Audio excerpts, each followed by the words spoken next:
Notícia: após condenar Jair Bolsonaro e mais 7 réus por golpe, Supremo tem até 2 meses para publicar decisão e abrir para recurso. Vamos voltar a Brasília. Gabriel Jacobsen. Este é o prazo regimental que a primeira turma tem, Macedo, agora para publicar a sua decisão que foi tomada nos últimos 2 dias com os votos dos 5 ministros que integram esse colegiado, que foi responsável por condenar o ex-presidente Jair Bolsonaro e mais 7 réus por golpe de Estado e outros crimes. O prazo regimental, portanto, é de 2 meses a partir da próxima sessão que essa turma realiza. Agora, Macedo, o prazo regimental é muito diferente do que na prática o relator e os demais ministros têm aplicado de velocidade a esse caso. É muito provável, acompanhando outros tantos julgamentos sobre 8 de janeiro e tentativa de golpe de Estado, que os ministros publiquem em menos tempo os seus votos sobre os condenados de ontem. Com isso, Macedo, se abre um segundo período regimental, o das defesas dos condenados. Passados esses 2 meses, ou até 2 meses, as defesas têm 5 dias para apresentar os chamados embargos declaratórios. É o único tipo de recurso que cabe neste caso, porque houve apenas um voto divergente, o voto do ministro Fux. Os embargos declaratórios são recursos que pedem para os magistrados esclarecerem questões que, na visão das defesas, não ficaram muito claras nos seus votos. Pois bem, Macedo, passado esse período de embargos declaratórios apresentados e depois esclarecidos, aí sim, se não houver nenhum outro fato novo, as sentenças passam a ser cumpridas, com os réus que têm previsão de ir para regime fechado, sendo levados para as instituições carcerárias.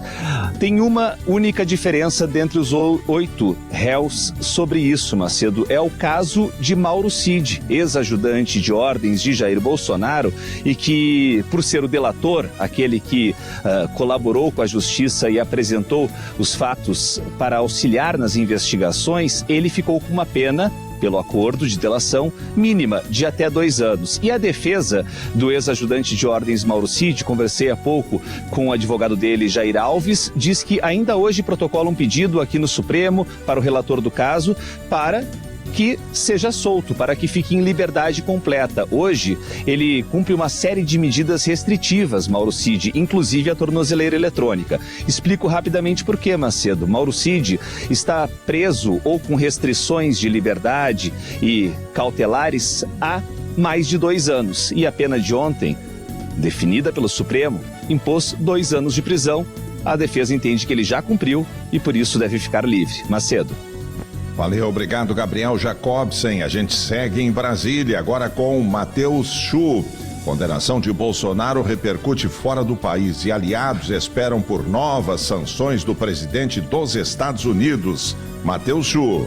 Essas medidas, Macedo, estão no radar em função de manifestações de autoridades americanas. O presidente dos Estados Unidos, Donald Trump, nos últimos dias não fez manifestações diretas, como aquelas que foram realizadas antes do tarifaço e antes das sanções a ministros do Supremo Tribunal Federal, mas emissários da Casa Branca têm se manifestado. Ontem foi a vez do secretário de Estado dos Estados Unidos, Marco Rubio, dizer que o país vai reagir à caça às bruxas que ocorre com Bolsonaro e os aliados dele. Donald Trump se vê muito no exemplo de Bolsonaro, porque quando deixou o governo, perdeu as eleições para Joe Biden na primeira tentativa de reeleição, ele também foi alvo de processos na justiça, mas não foi condenado, não está respondendo como aqui no Brasil ocorre com Jair Bolsonaro. O Itamaraty reagiu a esta fala de Marco Rubio. Em resposta, afirmou que ameaças como as que foram feitas pelo secretário de Estado Marco Rubio atacam autoridades brasileiras e ignoram os fatos e as contundentes provas dos autos. Diz o Itamaraty que estas ameaças não vão intimidar a nossa democracia.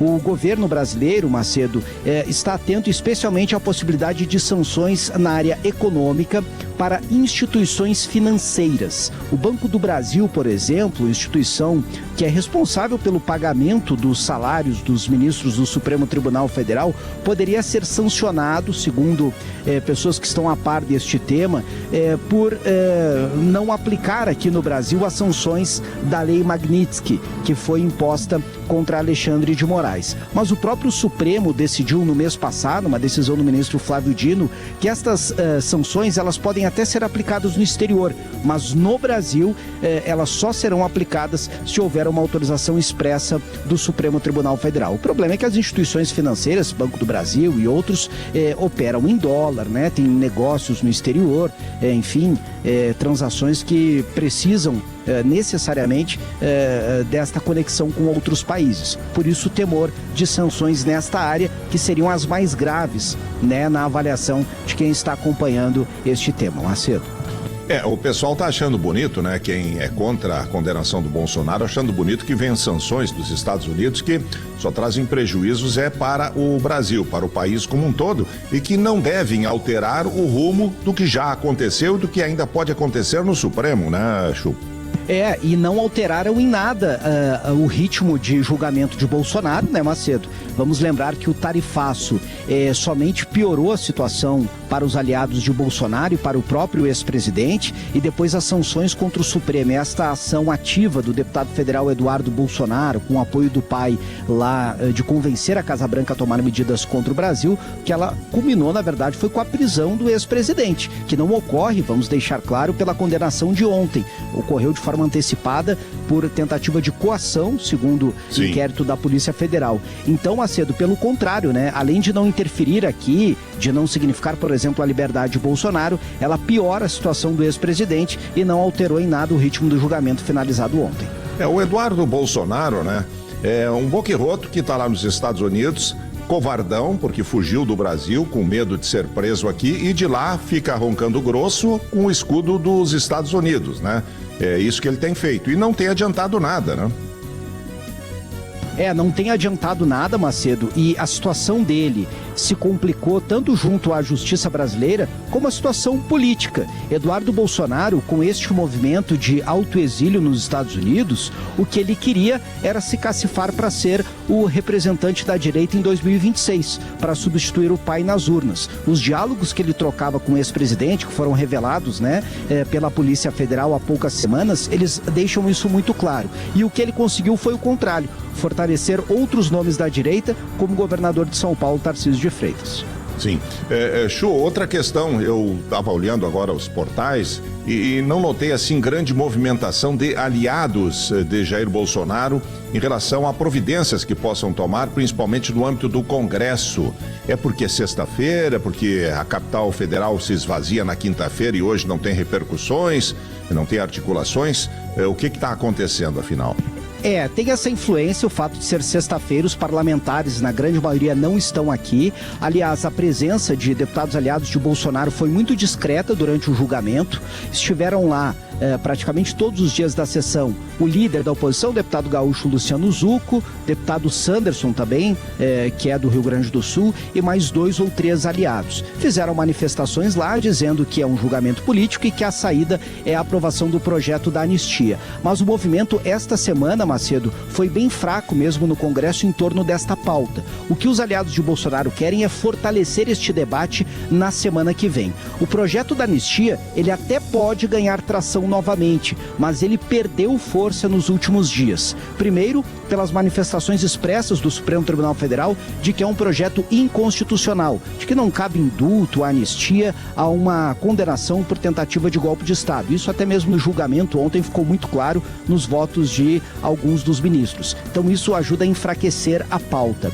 E também, Macedo, Bolsonaro, no momento em que é condenado, ele cada vez mais perde a força política que tem, e os partidos de centro e de direita veem que não necessariamente precisam comprar, né, uma briga institucional tão séria como essa para ter o apoio de Bolsonaro em 2026. A grosso modo, né, a fatura, o preço do apoio vai se reduzindo, porque Bolsonaro vai ficando enfraquecido politicamente, internamente, ali na questão das negociações dos partidos, à medida em que tem essa condenação e que dá errado também, né, as estratégias dele de se aliar ao presidente dos Estados Unidos.